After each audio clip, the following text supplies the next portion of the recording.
Voilà l'image qui a révélé l'ampleur de la fraude dans la capitale togolaise.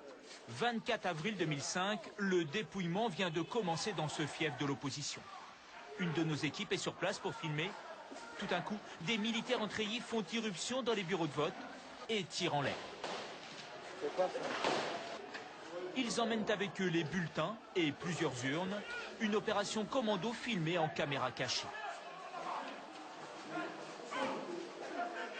Ils ont ramassé les bulletins, tout, et ils se sont fuis immédiatement avec les bulletins. Le résultat est sans appel. Quelques jours plus tard, Forna Singbe est élu président avec plus de 60% des voix. L'opposition ne décolère pas. Les affrontements entre l'armée et les militants de l'opposition qui avaient commencé après la mort du président Eyadema vont redoubler. Tabassage, exécution arbitraire, torture.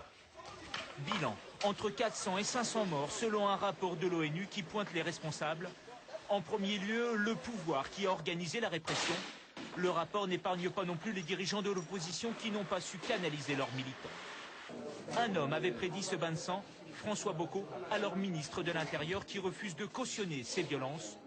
2 jours avant le scrutin, il annonce sa démission, se réfugie à l'ambassade d'Allemagne, d'où il sera exfiltré dans des conditions rocambolesques. François Bocco, on vient de vous voir sur ces images qui datent de 2005. Racontez-nous en 2 mots comment vous avez réussi à quitter l'ambassade du Togo, à quitter le pays. Il s'est suivi une série de négociations. Le pouvoir... Vous étiez recherché?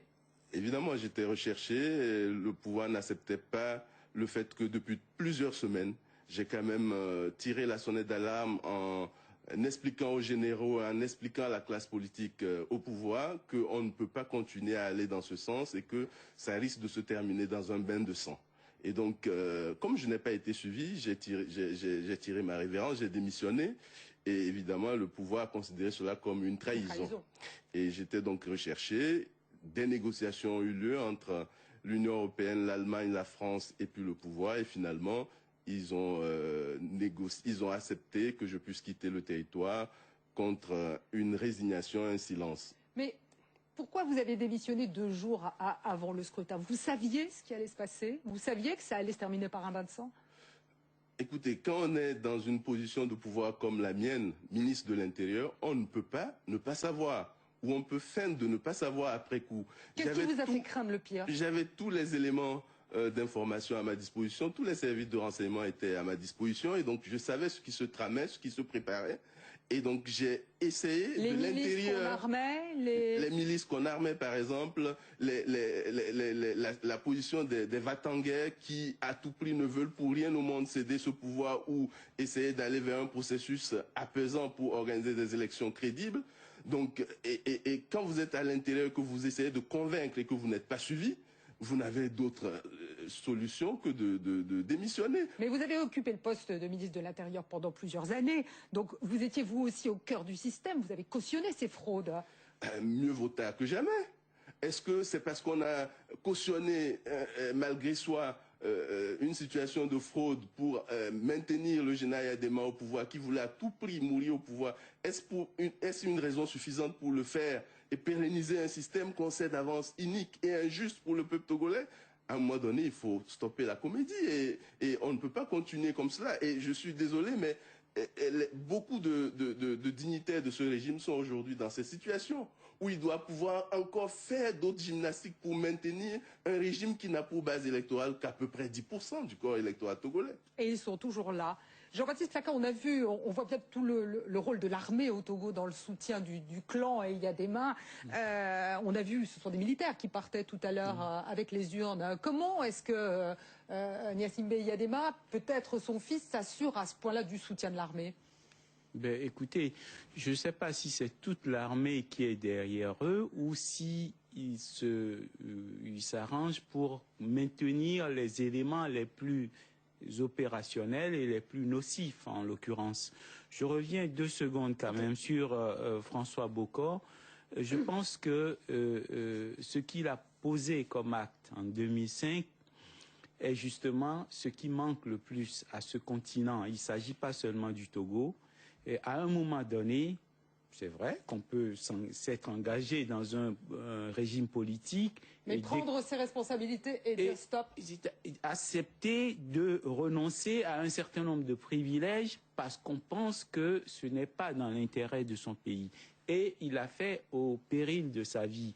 Le passé, le fait qu'il ait travaillé avec le père Eyadema, j'allais dire, est absous par ce genre de courage. Voilà. Est-ce que vous pensez qu'on peut redouter le même scénario aujourd'hui? Est-ce que, selon le résultat de l'élection, l'armée apporte toujours autant son soutien au fils? Est-ce qu'on peut s'attendre à de nouvelles violences? Potentiellement, oui. Potentiellement, lorsqu'il s'agit de l'élection présidentielle, qui est donc l'élection la plus importante du Togo, évidemment, comme dans tous les pays, lorsqu'il s'agit de cette élection, le pouvoir ne veut rien céder. Et on l'a vu durant tout le long du processus, que ce soit la révision des listes électorales, que ce soit l'éviction de Kofi Nianiam, le pouvoir montre clairement que pour rien au monde, il n'est prêt à céder dans un contexte comme celui-là. Par contre, lorsqu'il s'agit des législatives, des élections de basse intensité, et le pouvoir est prêt à faire des concessions. Et le tout est de savoir si la communauté internationale, en particulier l'Union européenne qui finance à plusieurs millions d'euros cette élection, le tout est de savoir si l'Union européenne est prête à se satisfaire d'un scrutin chaotique au niveau des présidentielles et se rattraper au niveau des législatives avec un scrutin beaucoup plus acceptable. Il y a eu 400 morts, 500 morts même selon un rapport de l'ONU. On sait que les violences n'ont pas été punies.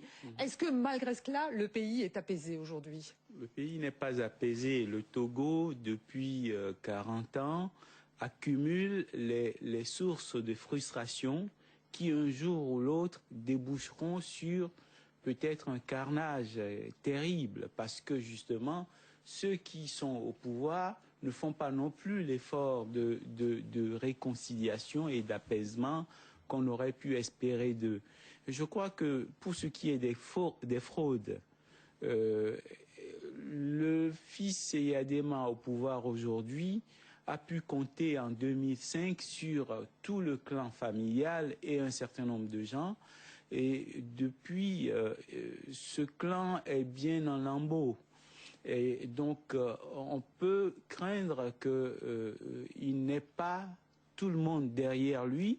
Peut-être compte-t-il sur la technologie informatique, parce que malheureusement, il y a aussi des gens qui ne sont pas africains et qui vendent aux gouvernements africains des méthodes pour gagner les élections, j'allais dire, à travers des manipulations informatiques. Alors, est-ce qu'à votre avis, pour le scrutin qui arrive, il y a suffisamment de garde-fous pour éviter la fraude, en tout cas la limiter? Les observateurs sont présents. On parle d'une centaine d'observateurs de l'Union européenne, de 300 observateurs de la CEDEAO. Les garde-fous, il n'y a jamais assez. La fraude, elle est potentiellement présente. Même, elle n'est pas seulement virtuelle, elle est réelle, eu égard à tout ce que je viens de vous décrire au niveau de la révision des listes.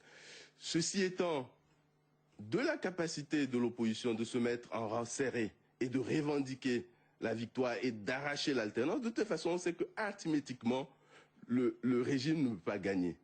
Mais de la capacité de l'opposition peut dépendre l'issue du scrutin.